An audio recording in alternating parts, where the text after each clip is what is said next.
요한계시록 저희가 이제 함께 공부할 텐데요. 제가 기도하고 시작하겠습니다. 좋으신 주님 감사합니다. 또 주의 은혜 가운데 좋은 하루 주시고 또 함께 쉽지 않지만 그래도 기대하는 갖고 요한계시록을 보게 하셔서 감사함을 드립니다. 요한계시록을 통하여서 좀 쉽지 않은 일상을 살아가는 우리들에게 참된 위로와 소망을 발견할 수 있는 복된 시간 될 수 있도록 우리 주님 함께해 주십시오. 예수님의 이름으로 기도합니다. 아멘. 오늘 함께 나누실 하나님의 말씀은 요한계시록 1장 8절 말씀 우리 함께 보도록 하겠습니다. 요한계시록 1장 8절 말씀 우리 한 목소리 읽습니다. 주 하나님이 이르시되 나는 알파와 오메가라 이제도 있고 전에도 있었고 장차 올 자요 전능한 자라 하시더라. 아멘. 1번 볼 텐데요. 우리 요한계시록 하면 딱 떠오르는 단어가 혹시 박미라 지사님 있으신가요? 좋은 말. 혹시 우리 박지원 지사님? 저도 좋은 말 그리고 종말. 666인가? 666. 그런 얘기 들어요. 그렇죠. 아마게돈 전쟁, 적그리스도, 666, 짐승, 종말, 어린 양, 하나님의 보좌, 증인. 이게 다양한 이제 그림 언어와 또 상징을 담은 그런 이제 이야기들이 사실 요한계시록에 많이 담겨져 있는데요. 저희가 요한계시록을 공부할 때 오늘은 조금 지루하지만 이렇게 서러운 시간이니까 저희가 좀 이렇게 설명을 드리면 사실 요한계시록은 세상의 마지막을 두려워하게 만드는 책이 아니라 오히려 마지막까지 역사를 주관하시는 예수 그리스도로 인해 우리가 위로를 받고 또 소망을 품고 살아가기 위해서 쓰여진 책이 사실은 요한계시록입니다. 그래서 이것을 놓치면 저희가 그냥 요한계시록은 무서운 책, 종말에 관한 내용만 담은 책 이렇게 볼 수 있는데 사실은 그렇지가 않고 요한계시록은 예수 그리스도를 통해 우리가 위로를 받고 소망 가운데 살아야 한다라고 하는 위로의 편지가 사실은 사랑이 많이 담긴 편지가 사실은 요한계시록이다라고 하는 것을 우리가 살펴볼 수 있어야 돼요. 두 번째로 우리가 하나 또 살펴볼 것은 이 요한계시록을 쓴 사도 요한은 누구였느냐라고 했을 때 사도 요한은 성경에서 두 개의 별명이 있었어요. 첫 번째는 사랑받은 자, 사랑받는 제자, 예수님의 사랑을 많이 받은 제자, 그렇게 사랑의 사도다 이런 별명이 있었고, 두 번째는 우르의 아들이다. 아주 성격이 불같았던 거예요.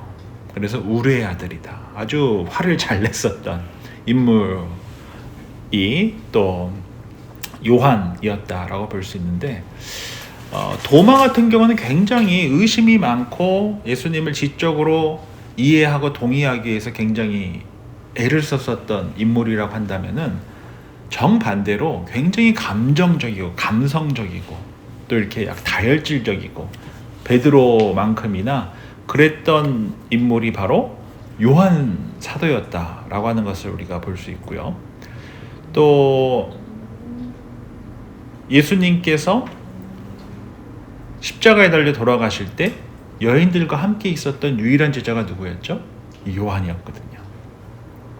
그리고 그 자리에서 예수님께서 요한에게 뭘 부탁하셨죠? 누구를 부탁하셨죠? 어머니 마리아를 부탁했잖아요. 그러면 질문 여기서 들어갑니다. 사도 요한이 마리아를 몇 년 동안 모셨을까요? 길게 모셨습니다.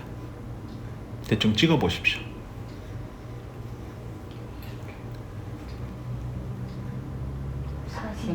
40년. 60년을 모셨어요. 60년 동안 에베소에서 마리아를 모셨어요. 우리가 이렇게 한번 좀 생각해 본다라고 한다면은 다른 제자들은 막 순교하고 막 교회 세우고 그렇게 열심히 사역을 했잖아요. 근데 반면에 사도 요한은 에베소에서 60년 동안 예수님의 어머니 마리아만 돌봤어요. 그러니까 다른 사역을 전혀 한 기록이 없어요. 그래서 이 마리아를 60년간 모시고 마지막까지 살아남았던 제자가 누구예요?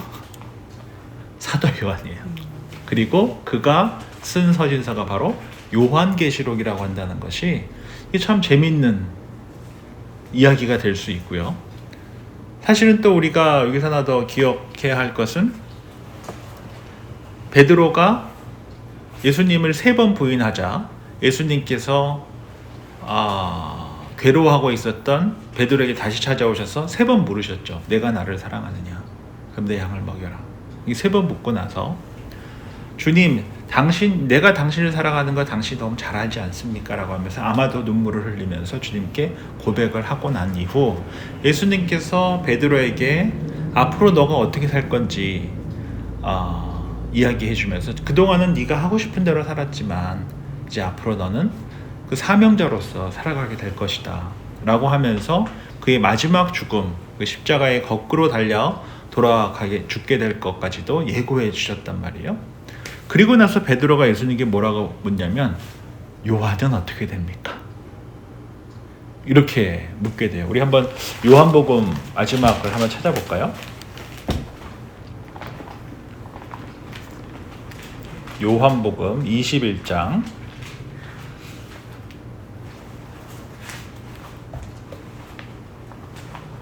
22절 말씀 우리 함께 읽습니다. 예수께서 이르시되 내가 올 때까지 그를 머물게 하고자 할지라도 내게 무슨 상관이냐? 너는 나를 따르라 하시더라. 여기서 베드로가 물었던 이가 바로 요한이에요. 그래서 20절에 보면 베드로가 돌이켜 예수께서 사랑하시는 그 제자가 라고 되어 있는데 예수께서 사랑하시는 제자, 사랑의 사도가 누구를 가리킵니까? 요한을 가리키는데 이 요한이 예수님께서 다시 오실 때까지, 그러니까 끝까지 살아남는다 하더라도 내게 무슨 상관이냐? 너는 나를 따르라라고 예수님께서 말씀하셨거든요. 그래서 사도들 중에 가장 늦게까지 살아남았던 인물이 사도 요한이었고, 사도 요한이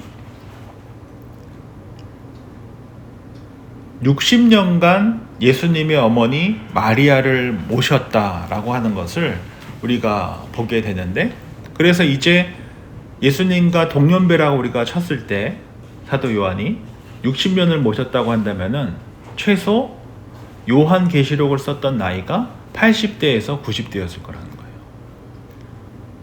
그래서 AD 약 90년 이후에 쓰여진, 93년에 쓰여진 서신서가 바로 요한 계시록이고, 요 서신서를 쓸 때가 바로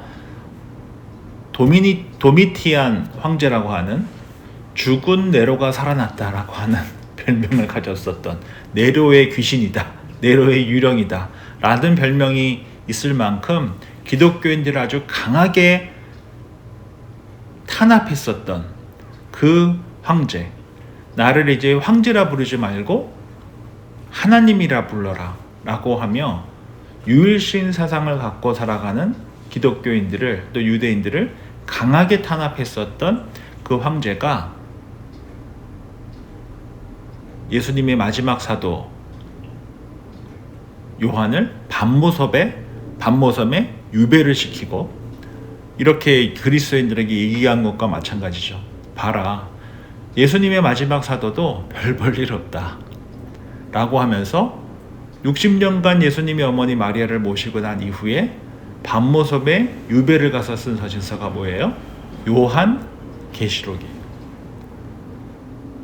다 죽은 줄 알았는데, 아무런 힘이 없는 줄 알았는데 하나님께서 손 놓은 사도라고 보여질 수 있었으나 바로 그곳에서 유배지 밤모섬에서 신약 성경의 마지막, 성경의 마지막이며 종말과 참된 소망과 위로의 책, 사랑의 사도였었고 또 우레의 아들이었었던 사도 요한이 쓴 책이 바로 요한계시록이다 라고 하는 것을 우리가 기억할 필요가 있는 것이죠.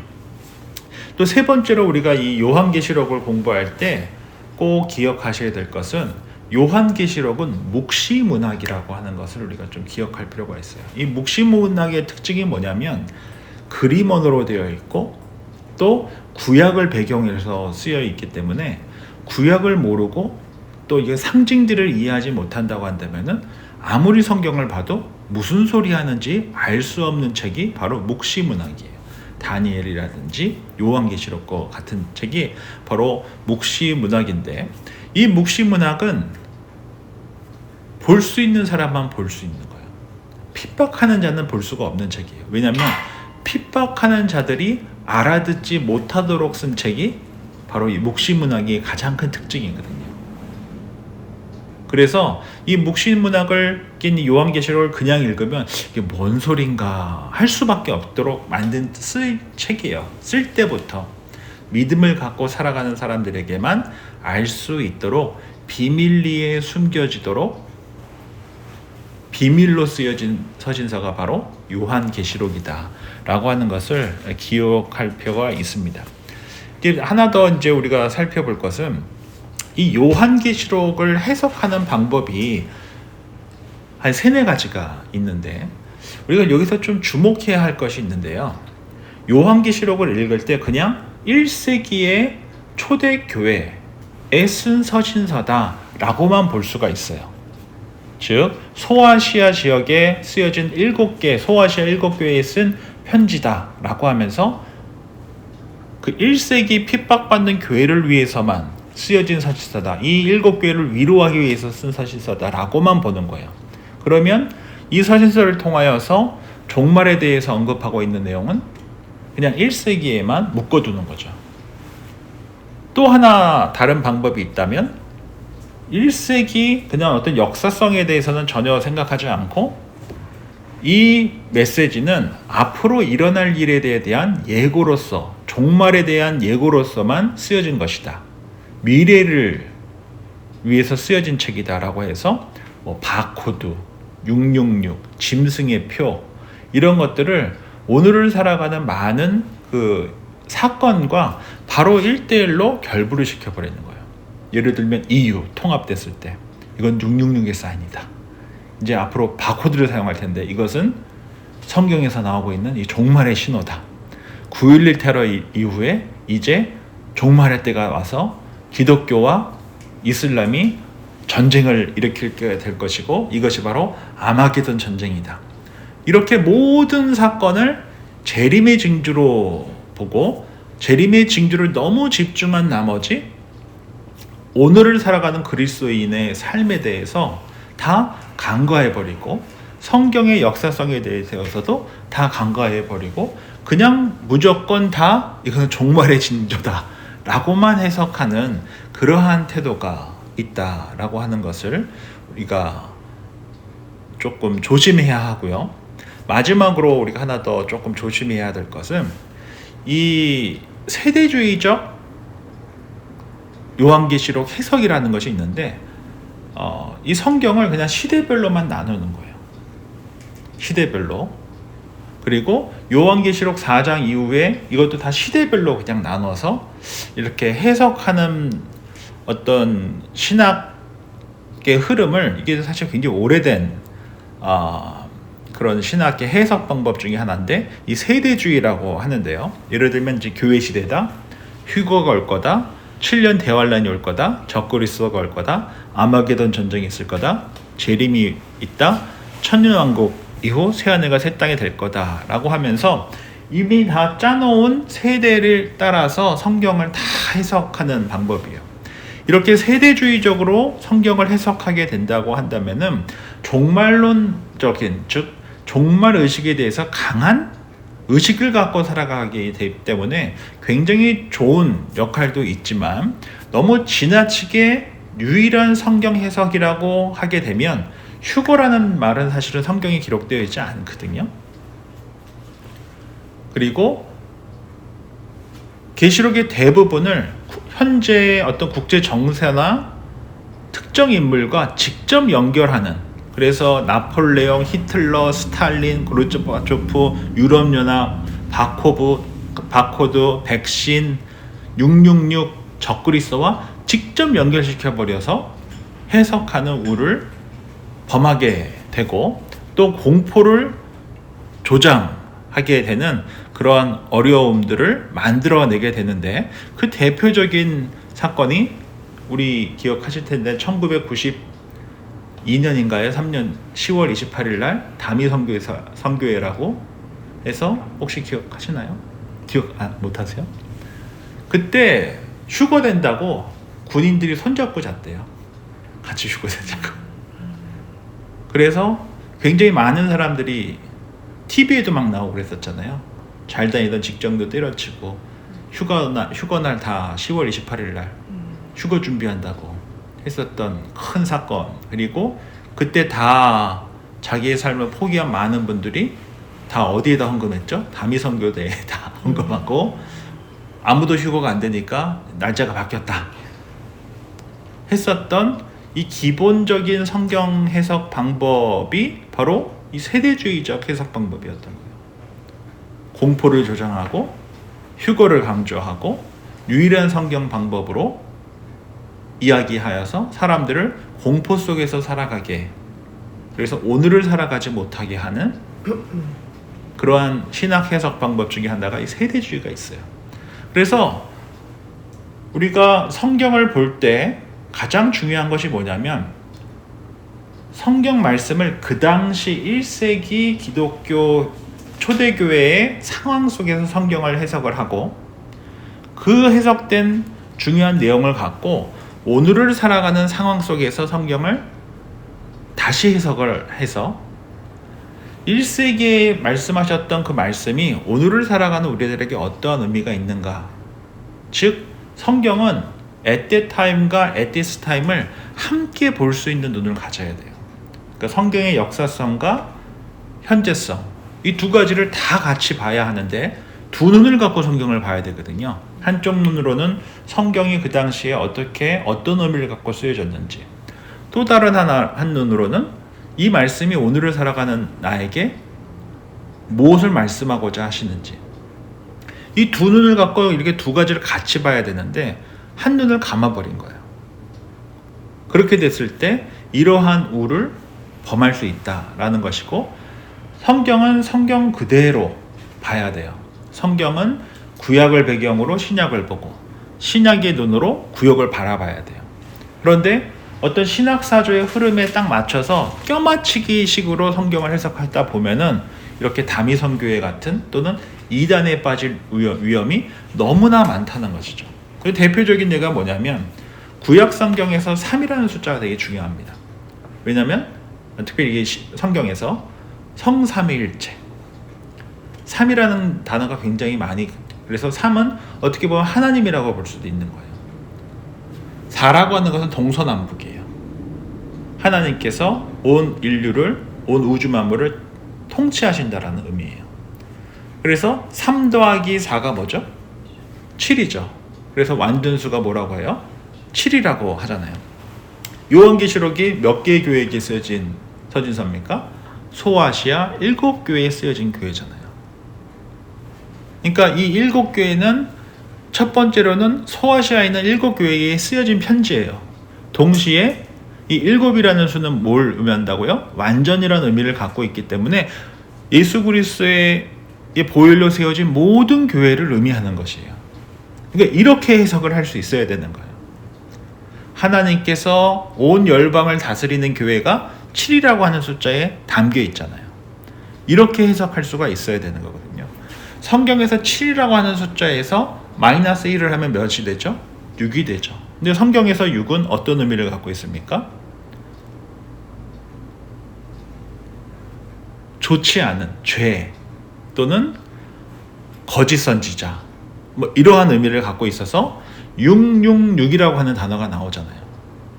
근데 사실 이 666이라고 하는 단어를 그냥 6이면은 이거 부정적인 숫자야, 666은 사탄이야, 이렇게만 볼 수도 있지만, 사실 666이라고 하는 의미는 히브리어 알파벳은 그게 각 알파벳마다 숫자가 있어요. 우리가 기역, 니은, 디귿, 리을 하듯이 히브리어에도 그렇게 숫자 의미가 있단 말이에요. 그래서 네로 황제를 뜻하는 히브리어 알파벳이 바로 게마르티아라고 하는 표현인데, 그것을 666으로 표시한 게 누구를 가리키는 거예요?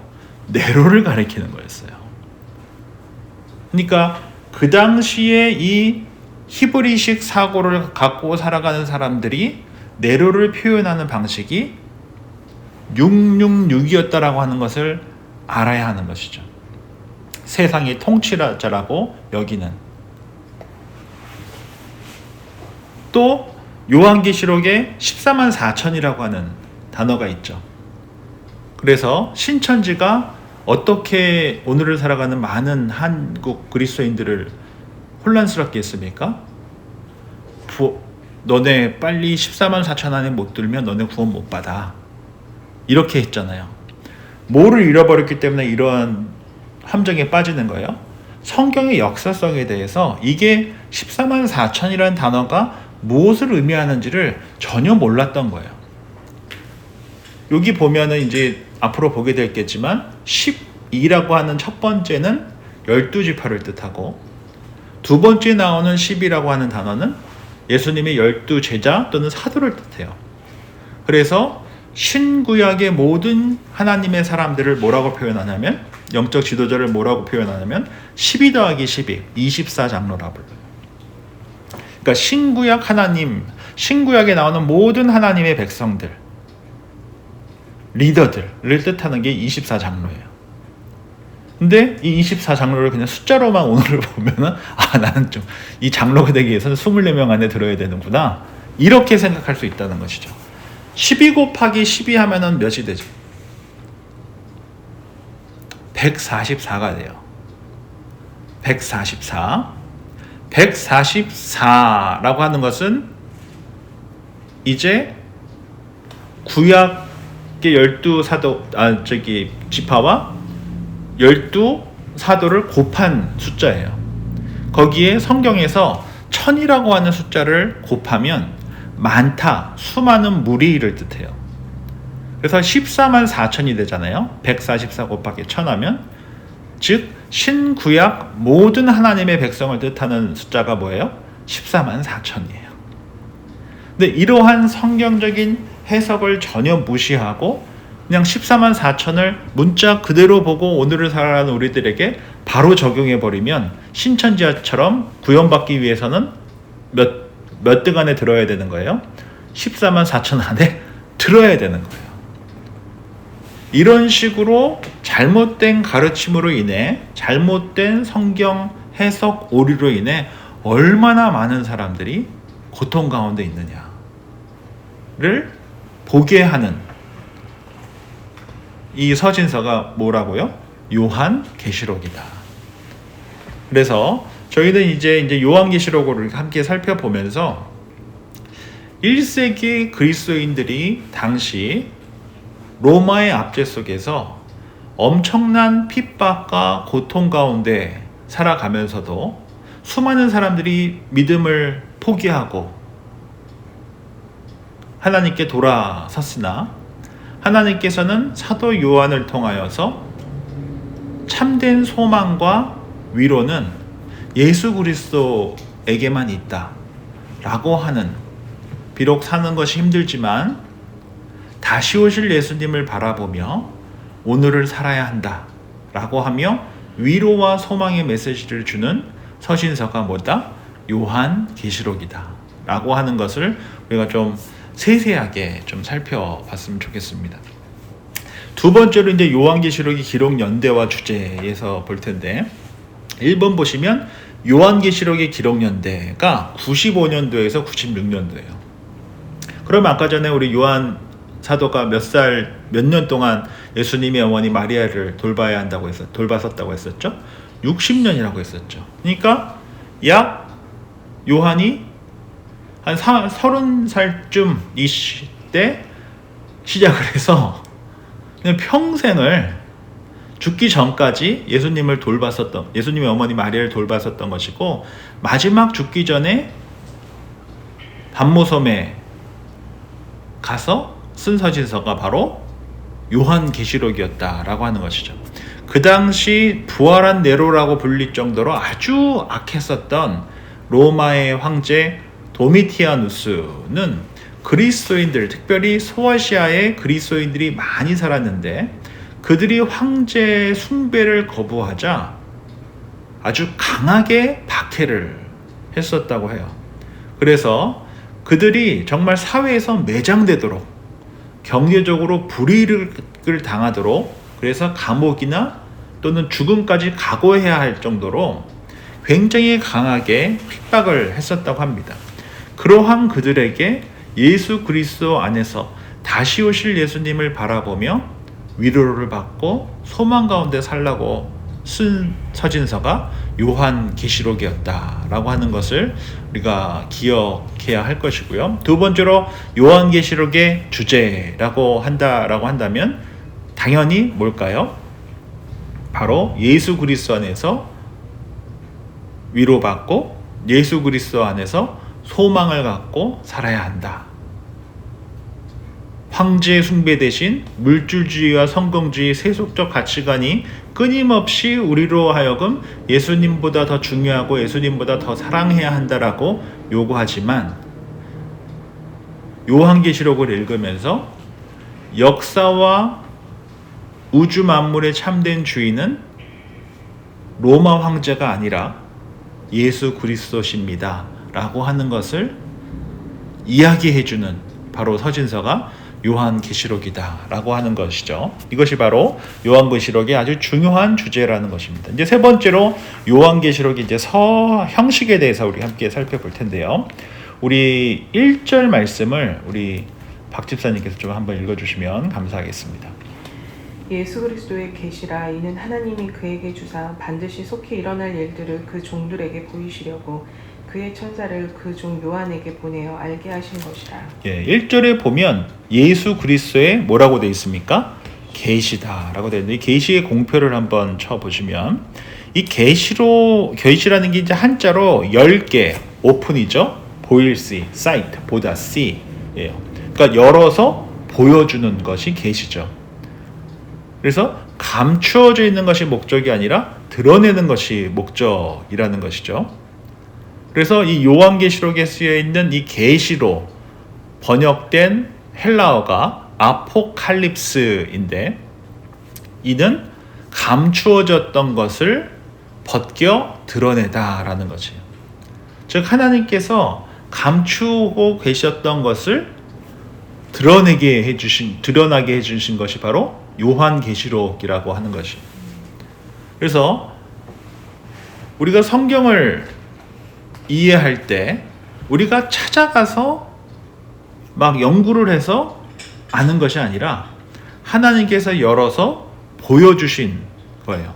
심판주로 오실 예수님을 계시하고 또 우주 만물의 주인이 결국 예수님이시다라고 하는 것을 열어서 보여준 서신서가 바로 요한계시록이고 그래서 이를 예수 그리스도의 계시다라고 말씀하고 있어요.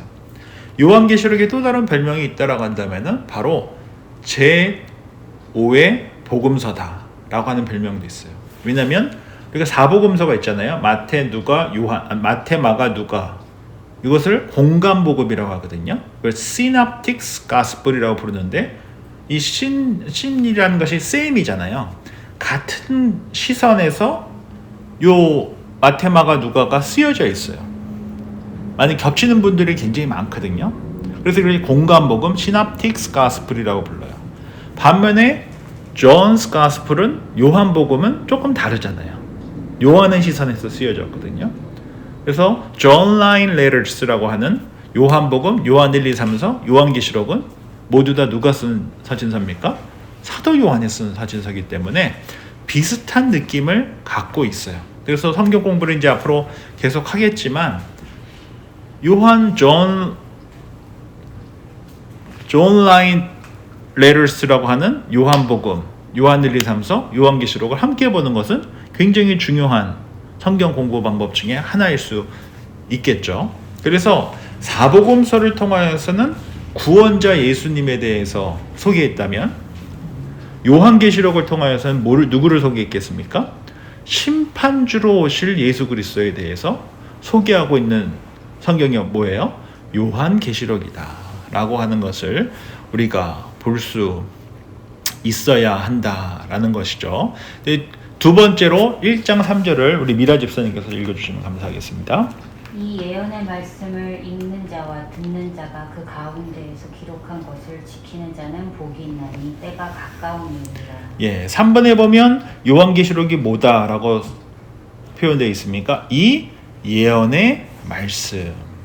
이 예언이라고 하는 것은 예수님의 말씀을 성경 말씀으로 과거를 해석하고 현재를 분별하고 미래를 예측하는 것을 예언이라고 해요. 즉 예언이라고 하는 것은 내 욕망을 채우기 위해서 미래에 어떤 주식이 오를까라고 하는 것을 아는 게 예언이 아니라 성경 말씀을 통하여서 과거를 해석하고 이스라엘 백성들이 이렇게 살았었구나. 오늘을 살아가는 우리들 또한 이스라엘과 같은 우를 범해서는 안 되겠구나. 내가 이렇게 이스라엘 백성처럼 잘못된 선택을 하며 불순종으로 살면 결국 나 또한 이스라엘 백성처럼 될 것이다 라고 하는 것을 아는 것이죠. 이것이 바로 뭐예요? 예언이라는 것이에요. 순종하면 복을 받고 불순종하면 심판을 받는구나. 다윗처럼 하나님 안에서 기뻐하고 춤추면 하나님께서 오늘을 예배하는 자로서 주의를 거룩하게 여기고 하나님 안에서 찬양하고 말씀을 살아내기 위해서 묵상하는 삶은 결국 복이 되는 길이구나. 그러면 나도 앞으로 그렇게 참된 예배자로 살아야 되겠다. 이렇게 하나님의 말씀을 통해서 과거를 해석하고 오늘을 분별하고 미래를 예측하며 살아가는 삶이 바로 예언이라는 것이에요. 예언은 결코 우리 욕망을 채우기 위한 그런 것들이 아니다 라고 하는 것을 우리가 볼 수 있죠. 3번 보겠습니다. 우리 1절 4절 제가 읽을게요. 요한은 아시아에 있는 7교회에 편지하노니 이제도 계시고 전에도 계셨고 장차 오실 이와 그의 보좌 앞에 있는 7 영과라고 되어져 있죠. 1절을 통하여서 요한계시록이 뭐라고 소개해 있습니까? 그리스도의 계시다. 3절을 통하여서 요한계시록은 뭐라고요? 예언의 말씀이다. 4절을 통하여서 요한계시록은 아시아에 있는 7교회에게 쓴 뭐라고요? 편지다 라고 되어져 있어요. 그렇다고 한다면은 편지는 반드시 발신자와 수신자가 있잖아요.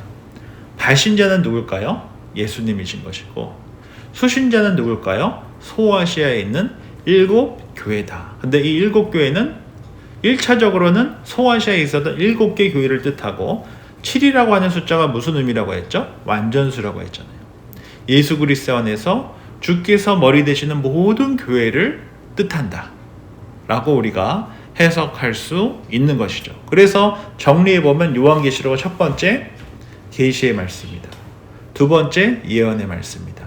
세 번째 우리에게 쓰여주신 하나님의 편지다. 이것이 바로 요한계시록이다 라고 하는 것을 우리가 이해해야 되겠죠. 이제 또 보겠습니다. 1절부터 3절 말씀을 다시 한번 볼 텐데요. 1절 보시면 요한계시록은 첫 문장을 어떻게 시작하냐라고 했을 때 뭐로 시작됩니까? 예수 그리스도의 계시다. 즉 예수 그리스도의 계시다라고 하는 것은 요한계시록의 내용은 모두 다 예수님이시다 라고 하는 것을 우리가 여기서 볼 수 있어야 되죠. 계시라는 것이 뭡니까? 열어서 보여주는 거잖아요. 우리 예수님께서 누구신지를 열어서 보여주시는 책이 바로 요한계시록이다 라고 하는 것을 봐야 하고요. 요한계시록을 읽으면서 나오는 많은 상징들과 표현들이 모두 다 누구를 가리킨다는 거예요? 예수 그리스도시다. 예수님께서 열어서 보여주시는 서신이 바로 요한계시록이다 라는 것이고요. 2번을 보면 요한은 자기가 본 것을 다 증언하였는데 그 내용은 무엇이냐? 2절에 보시면 요한은 하나님의 말씀과 예수 그리스도의 증거 곧 자기가 본 것을 다 증언하였느니라 라고 되어져 있잖아요. 즉 하나님의 말씀과 예수 그리스도의 증거를 본 요한이 증언한 서신이 뭐예요? 요한계시록이 되는 것이에요. 그래서 요한계시록의 핵심은 종말에만 있는 것이 아닙니다. 요한계시록의 핵심은 하나님의 말씀과 예수 그리스도께 초점이 맞춰 있어야 한다는 것이에요. 우리가 이것을 잃어버리면 요한계시록에 나오는 환상이나 상징에만 몰두하다가 이것이 하나님의 말씀이라는 것도 놓쳐버리고요. 이 모든 상징을 통하여서 예수 그리스도를 계시하고 계시다고 하는 것 또한 놓쳐버리게 된다는 거예요. 그래서 요한이 보고 증언하고자 하는 것은 하나님의 말씀과 예수 그리스도라고 하는 것을 절대로 놓쳐서는 안 된다라고 하는 것을 이해하셔야 되고, 여기서 증거라고 하는데 이 증거라는 단어는 훗날 순교자라고 하는 단어의 어원이 되게 됩니다. 즉 증거라고 한다, 증인이라고 한다라고 하는 것은 목숨을 걸고 본 것을 이야기하는 사람이잖아요. 그래서 이 증거한다라고 하는 것은 요한은 자신의 목숨을 걸고 자신이 본 것을 증언한 사람이다 라고 우리가 볼 수 있고요. 3문 보겠습니다. 3절 말씀을 보면 이 예언의 말씀을 읽는 자와 듣는 자와 그 가운데 기록한 것을 지키는 자는 복이 있나니 때가 가까움이라 라고 되어 있죠. 3번에 본 복 있는 사람은 어떤 사람입니까? 첫 번째, 예언의 말씀을 읽는 자다. 우리가 하나님의 말씀을 읽는 것, 이것이 정말 중요합니다. 내가 하루를 무엇으로 하느냐가 결국 그 하루를 결정하는 경우가 너무나 많아요. 내가 하루를 화라 또는 불편한 마음과, 그렇죠? 싸움과 분노와 억울함과 이런 거로 시작할 때랑 하나님의 말씀으로 시작할 때는 너무 달라요. 결국 내가 아침을 무엇으로 시작하는 자가 그날을 결정한다. 그래서 복 있는 사람은 어떤 사람이냐? 바로 예언의 말씀, 바로 하나님의 말씀이죠. 과거를 말씀으로 해석하고 오늘을 분별하고 내일을 예측하며 살아가게 하시는 하나님의 말씀을 규칙적으로 읽는 것이 참으로 중요하다라고 하는 것입니다. 그것이 바로 복 있는 사람이다 라고 성경에서 말하고 있고요. 두 번째로 복 있는 사람이 어떤 자라고 했습니까? 듣는 자다. 우리가 지난주에 함께 살펴봤던 것처럼 듣는다라고 하는 것이 뭐라고 했습니까? 동사로는 샤마이고 명령어로는 쉐마예요. 들으라고 하는 것이 뭐라고 했습니까? 제가 분리수거할 때처럼 듣고 내 마음대로 하는 것, 이것은 듣는 게 아니죠. 듣고 뭐 하라고요? 들은 대로 행하는 것, 그것이 바로 쉐마의 참된 의미잖아요. 그래서 우리가 듣는다라고 하는 것은 청력으로만 듣는 것이 아니라 순종한다까지 포함되어 있는 거예요. 주의 말씀을 듣고 주님의 손과 발로서 쓰임을 받는 것이에요. 주님의 말씀을 듣고 주님의 말씀을 안경 삼아서 세상을 바라보고 내 삶을 바라보고 주의 말씀을 받고 주의 말씀을 갖고 말을 하는 거예요. 그것이 바로 듣고 순종하는 삶이다 라고 하는 것을 볼 수 있고요. 세 번째로 복 있는 사람이 누구냐? 기록된 것을 지키는 것이다. 같은 말일 수 있죠. 주의 말씀을 듣고 지키는 것이, 말씀을 지키는 것은 우리의 사명입니다. 그래야 말씀이 말씀돼요. 우리가 듣고 내 마음대로 살면 말씀이 되질 않죠. 예수님께서도 말씀이 뭐가 되셨습니까? 육신이 되셨잖아요. 성육신 하셨잖아요. 인카네이션 되셨잖아요. 이처럼 우리가 말씀을 살아낼 때 인카네이트 되는 거예요. 듣고 말아버리면 말씀이 되질 않습니다. 말씀을 살 때 말씀이 된다라는 것이고요. D번 보시면 예언의 말씀을 읽고 듣고 지키는 삶은 언제 더욱 그리해야 되느냐라고 됐을 때 뭐라고 말씀하고 있습니까? 3절 마지막 때가 가까움이라. 즉 마지막 때가 가까울수록 뭐 해야 된다고요? 말씀을 읽고 듣고 행해야 된다. 그것이 바로 복된 삶이다 라는 것을 우리가 잊지 말아야 되고요. 이제 4절부터 8절 말씀 이렇게 함께 볼 텐데요. 5절 말씀을 보시면 1번에 5절에 나타난 예수님의 칭호 세 가지는 무엇이냐라고 되어 있을 때 5절 말씀 제가 읽어드립니다. 또 충성된 증인으로 죽은 자들 가운데서 먼저 나시고 땅의 임금들의 머리가 되신 예수 그리스도로 말미암아 은혜와 평강이 너희에게 있기를 원하노라. 우리를 사랑하사 그의 피로 우리 죄에서 우리를 해방하시고. 첫 번째로 예수님에 대한 칭호가 무엇입니까? 충성된 증인이다. 예수님을 증인이라고 말씀하신 이유는 예수님께서는 진리와 하나님을 보시고 경험하신 그대로 말씀하시는 분이시기 때문에 증인이다라고, 충성된 증인이다라고 표현했고요. 두 번째로 죽은 자들 가운데서 먼저 나셨다. 즉 예수 그리스도께서는 모든 피조물보다 먼저 영원히 나신 분이시고 죽음을 이기고 부활하신 첫 번째 열매 되시는 분이 바로 누구십니까? 예수님이시다. 부활의 주인이시다.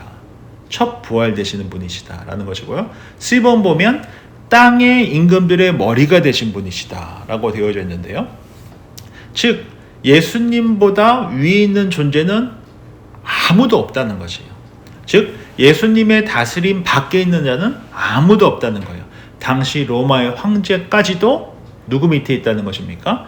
예수님 아래에 있다 라고 말씀하며 예수님만이 모든 왕위의 참된 왕이시다 라고 하는 것을 우리가 여기서 볼 수 있어야 합니다. 2번 보시면 예수 그리스도께서 우리에게 주시는 것은 무엇이냐 라고 될 때 5절 말씀에 보시면 무엇을 먼저 주십니까? 은혜와 평강이 너희에게 있기를 원한다. 즉 은혜와 평강을 뜻하죠. 은혜라고 하는 것이 무엇입니까?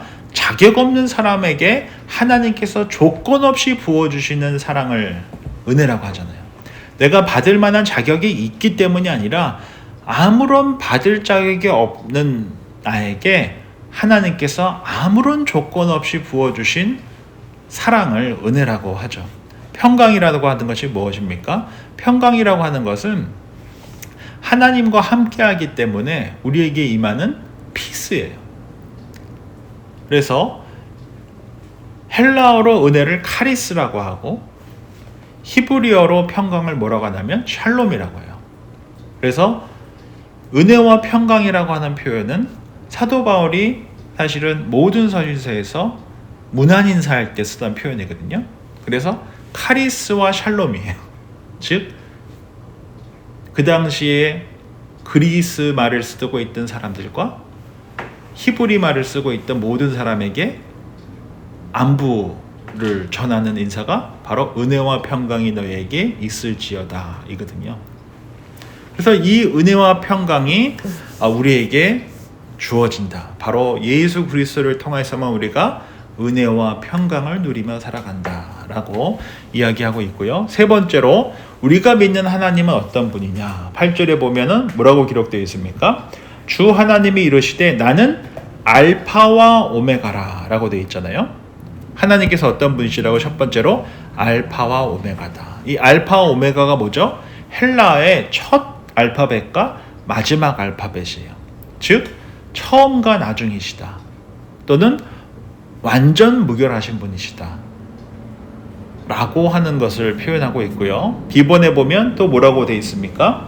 이는 이제도 있고 전에도 있었고 장차 올 자다 라고 되어져 있죠.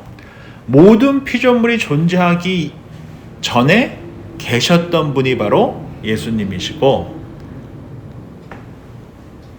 영원히 앞으로도 함께 늘 계실 분이 누구시다라는 거예요? 예수님이시다.